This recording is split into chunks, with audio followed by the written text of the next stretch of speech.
For the better part 2 decades, the war for PC dominance was simple. It was a brutal head-to-head arms race fought on a single front: clock speed. From the days of the Pentium 4 and the Athlon XP, the company that could cram more gigahertz onto a chip was crowned king. It was a simple, easily marketable metric for success that we all just understood. More megahertz meant more power. It was kind of the tech equivalent of a horsepower war when it comes to cars. But then, a few years ago, AMD did something strange, something that broke from tradition. They released a chip that seemed on paper to be a step backwards, and in doing so, they, changed the game potentially forever. Right now, the choice of a high-end CPU is no longer a simple numbers game. It's a choice between 2 fundamentally different religions of performance. On one side, you have Intel's traditionalist faith in brute force of high frequencies and a sea of cores, a strategy that has served them well for many years. Then on the other hand, you have AMD's new gospel, preaching a radical, almost heretical idea that for gaming, a bigger brain is better than a stronger arm. This schism in design philosophy is embodied by one of the most disruptive technologies that we've seen in a decade: AMD's 3D V-Cache, the tech behind the X3D suffix. It's become the dividing line in the CPU world, forcing builders to question, everything that they thought they knew about what makes a gaming PC fast. It's a debate about latency versus frequency, efficiency versus raw performance, and of course, short-term wins versus long-term value. So today we're dissecting AMD's masterstroke. We're exploring the science behind why this stacked chiplet technology is so devastatingly effective in games, exposing the hidden costs and collateral damage of the old-school clock speed is king mentality, and giving you the definitive guide on, which philosophy should power your next rig. But before we get into that, here's a quick word from this video's sponsor.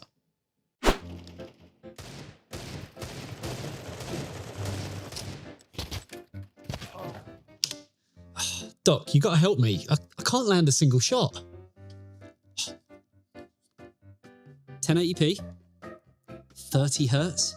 Andy, I'm afraid you're suffering from a severe case of suboptimal hardware. What? What you need is the Philips Evnia 27M2 N8500. 1440p, 360Hz, display HDR True Black 400, lightning fast 0.03 millisecond response time, and a true 10-bit QD OLED display. You'll be popping headshots in no time. It's beautiful. Let's see how I do.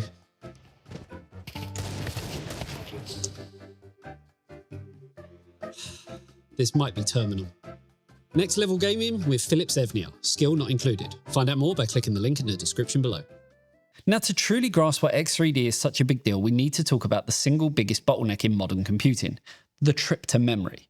Imagine a master craftsman at a workbench. The craftsman is your CPU core, working at an incredible speed, and then the main parts warehouse is your system RAM. It's huge and holds everything, but it's across the factory floor. Every time the craftsman needs a part that isn't at his bench, he has to stop work, send a request, and wait for a runner to fetch it. This waiting period is latency, and it is the mortal enemy of a smooth gaming experience. For years, the solution was to make the craftsman just work even faster with higher clock speeds to try and compensate for the downtime. The other solution was to give him a kind of small tray of most commonly used parts right on his workbench, and this is the CPU's cache. There are 3 levels. L1 is the handful of screws that he holds in his hand, impossibly fast to access. L2 is the magnetic tray on his wrist, which is still incredibly fast. And then L3 is the large shared shelf right next to the bench. For a long time, the size of this L3 shelf was limited by 2D floor space. You could only make it so big before you simply just ran out of room. And then came the Ryzen 7 5800 X3D. Now, when it was announced, the community was a little skeptical. The spec sheet showed that it had lower clock speeds than the existing 5800X. It felt like a bizarre side grade, if anything, but AMD had performed architectural black magic. Using a cutting-edge hybrid bonding process developed with TSMC, they had managed to fuse an extra 64MB slice of L3 cached directly on top of the existing, with no slowdown in communication between the layers. They didn't expand the workshop, they built a perfectly integrated second floor, and sticking with the analogies, the craftsman's workbench space tripled overnight. This is AMD's 3D V-Cache. It's a brute force hardware solution to what would be highly regarded as a complex software problem. Games, especially open world titles, simulations, and MMOs are, frankly, for a better word, chaos. Unlike a predictable rendering task, a game is constantly asking for millions of unpredictable bits of data, such as enemy AI routines, player positional data, complex physics calculations, and texture lookups.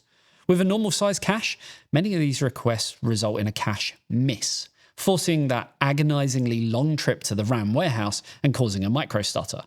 With the colossal 96MB cache of an X3D chip, the vast majority of those requests become a cache hit. The data's already there, on the shelf, and ready to go. And this is why X3D chips produce such astoundingly high 1% low frame rates. They don't necessarily give you a higher maximum FPS when you're staring at a wall, but they drastically reduce the frequency and severity of the performance drops that you feel as lag or stutter when the action kicks off. Now, the Ryzen 7 9800 X3D is the current perfection of this philosophy. It consistently outperforms far more expensive and power-hungry chips in gaming, not because it's stronger, but because it's smarter. It was a strategic coup and an engineering marvel that proved that clock speed arms race was, well, technically a lie. The performance data in gaming often points to X3D, but the argument becomes a landslide when you analyse the total cost and philosophy of the platforms. Intel's commitment to winning the frequency war and multi-core benchmarks has come at a staggering cost. A cost that gets passed directly onto you in the form of several hidden taxes that aren't actually on the price tag.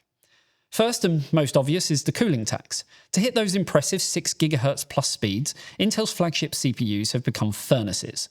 A Core i9 or a U9 can spike to over 250, even 300 watts under load.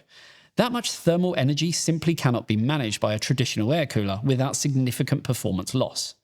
The chip will hit its thermal junction maximum and then, consequently, throttle, automatically reducing its clock speed to protect itself. This means you aren't even getting the headline performance that you paid for. Now, the only solution is a high-end performance 280mm or even more realistically now, a 360mm AIO liquid cooler. This is a $100 to $200 expense that becomes effectively mandatory and not optional. Even then, you'll be dealing with the significant noise of 3 fans and a pump working hard to dissipate a small heater's worth of energy. So, not ideal. Next is the platform and power tax. That 300 watt load doesn't just stress the cooler, it puts immense strain on your motherboard's voltage regulator modules, or VRMs. To handle that power delivery reliably, you're forced onto higher-end Z-series motherboards built with more expensive components and more complex printed circuit boards, all designed to manage that colossal power draw without failing.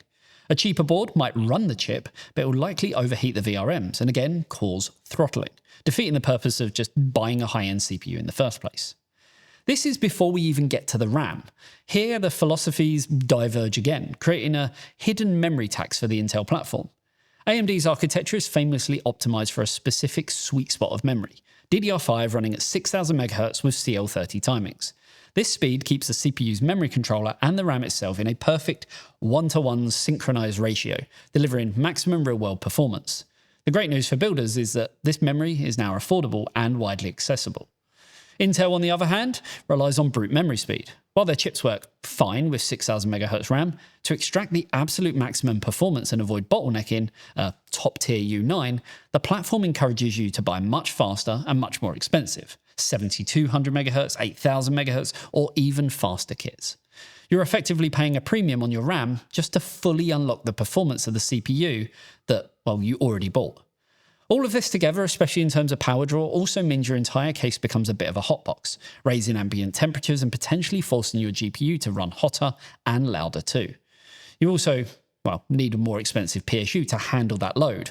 And of course, you'll be paying for that energy consumption on every electricity bill. And for, well, someone in the UK where energy costs are some of the highest in the world, it's an ongoing cost that a lot just can't afford to pay. Finally, and perhaps most importantly, there's the upgrade path tax. This is the cost of a dead-end platform. Intel's LGA 1700 socket, which supported the 12th and 13th generations, was retired for the 14th gen refresh, and then the latest Arrow Lake S CPUs on LGA 1851. If you bought a Z690 motherboard in 2022, your in-socket upgrade path was already over. Your platform had a limited lifespan, meaning that your next meaningful CPU upgrade would require a full motherboard replacement. AMD's approach, however, was the, polar opposite.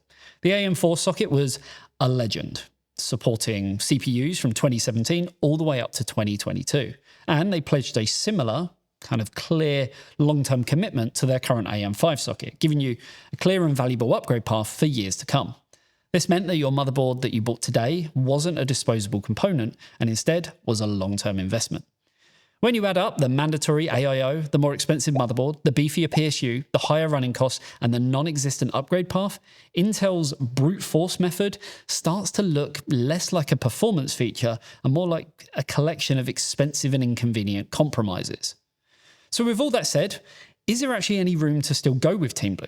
Yes, but it requires being brutally honest about your priorities. The case for Intel's flagships is a powerful one, but it's built for a different kind of user, focused on specific, non-gaming tasks. The very physics that make 3D V-Cache a gaming miracle also creates its primary limitation. That extra layer of silicon bonded directly on top of the heat-producing CPU cores acts as a kind of thermal blanket, making it harder for heat to escape efficiently. To manage this and ensure long-term stability, AMD has to run its X3D chips at a slightly lower all-core frequency and voltage than their non-X3D siblings. This is where the nature of the workload becomes critical. Think back to our craftsman analogy. Gaming is a chaotic workshop where the craftsman is constantly needing unpredictable parts. Productivity tasks, however, are more like a structured assembly line.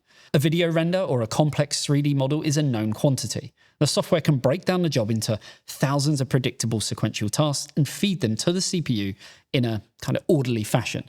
This assembly line doesn't benefit as much from a giant workbench shelf or L3 cache because it's not constantly looking for unexpected parts. Instead, it benefits from two things: the raw speed of the conveyor belt, clock frequency, and the number of workers on the line, core count. This is where Intel flagships can and often do have a significant edge. In heavily multi-threaded productivity workloads such as final frame video rendering in Adobe Premiere, complex ray trace scenes in Blender or Cinema 4D, and massive code compilation projects, every core and every megahertz matters. For a professional whose income is tied to their workflow, a 10 to 15% reduction in rendering time isn't a small victory, it's hours saved every week, which translates directly into more projects completed and more money earned. In this context, the extra power draw and cooling requirements of an Intel chip aren't seen as a compromise. They're a justifiable business expense to get the job done faster. As someone who works in that space personally as a content creator, it comes down to the old adage of time is money. More time saved, the more money saved, and the ability to free up some time to make more money. Furthermore, Intel's performance core / efficiency core hybrid architecture guided by the Intel Thread Directory in Windows is genuinely innovative for these scenarios. It's a masterful exercise in task delegation. The powerful high-frequency P cores are the specialist workers tasked with ripping through the main, heavy-lifting workload. The numerous E cores are the support staff efficiently handling background processes, OS tasks, and secondary applications without interrupting the specialists. This means you can be rendering a huge file on the P cores and still have a perfectly responsive system for browsing, checking emails, and prepping your next project on the E cores. This creates a very clear fork in the road. An AMD X3D CPU is a specialist gaming weapon that is also very good at everything else. A Core i9 or U9 is a specialized productivity product that is also very good at gaming. With that in mind, you have to look at your primary day-to-day use case and kind of use this as a guide. The fascinating thing for us enthusiasts is watching the market converge as both titans learn from each other. Intel knows the power efficiency fight is one that they can no longer ignore. Their latest Arrow Lake architecture and its move towards a tile-based or disaggregated design is a clear strategic shift towards the chipset philosophy that AMD has championed for years. They're putting a huge focus on improving the performance and efficiency of their E-cores, acknowledging that raw power alone is not a sustainable path forward. AMD, in turn, is working tirelessly behind the scenes, researching next-generation cooling and bonding techniques to find ways to cool their stacked cache more effectively, aiming to one day eliminate the clock speed compromise entirely. The future isn't about one single metric, it's about who can create the most balanced and efficient package that truly delivers the best of both worlds. So after all that, the battle lines I think are pretty clear. The old war for clock speed is over, and the new smarter war of architectural efficiency has now begun. But how do you choose which side you're on? Well, let's break it down by who you are. For the all-out gamer, if your rig exists to serve the frame rate gods, and your primary goal is the highest, smoothest, most consistent gaming performance possible, then I'd like to think the choice is simple. AMD's X3D is not just an option, it's the overall answer. The performance is unmatched in the tasks that you care about, and the compounding benefits of efficiency, lower cooling requirements, and a long-term platform make it a smarter, cheaper, and I guess more future-proof investment. For the hybrid creator, if you're a professional who lives in rendering software but loves to game when your work is done, you probably have the toughest call. You must be brutally honest about where your time is most valuable. If your livelihood depends on cutting 10 minutes off of a 2-hour export multiple times a day, the raw productivity edge of a Core i9 or U9 is a compelling business expense. But if your creative work is more of a hobby, or if you value a quieter, cooler, and more efficient system for your day-to-day use, then the X3D is an incredibly potent all-rounder that will not let you down. Then, for the long-term planner, if you see your PC as an investment and you want a clear upgrade path in 3, 4, or even 5 years without starting from scratch, then the AM5 platform is the only logical choice.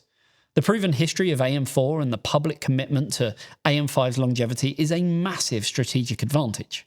The ability to drop in a next-generation Zen 6 or Zen 7 X3D CPU without a full system teardown is a value proposition that Intel currently just doesn't offer. Now, I will be honest, there is one exception that can upend this entire conversation, and it's the oldest one in the book, a ridiculously good sale. As we head into the holiday season, retailers are looking to shift stock. If you find a bundle such as a flagship U9, a high-end motherboard, and a 360mm liquid cooler, all packaged together for a price that significantly undercuts the total cost of the equivalent AMD package, then it can force a kind of re-evaluation. A deal that saves you hundreds of pounds or dollars up front might be enough to make the higher running costs and shorter platform life a compromise worth taking. It's a bet on immediate savings versus long-term value, but for the right price, I guess any bet can be a good one. So there you have it. Hopefully you enjoyed this deep dive into the current CPU landscape and AMD's revolutionary X3D chips. If you did, a like and sub to the channel would be amazing. And if you love what we do, we've got a Patreon where you can support what we do while also getting access to some really cool extras. Game nights, meetups at the eTeknix offices, some behind the scenes stuff, lots of testing data that we don't show on the channel, and so forth. The link is, as always, down below. Thanks for tuning in. I'll see you in the next one. See you later, guys. Bye-bye.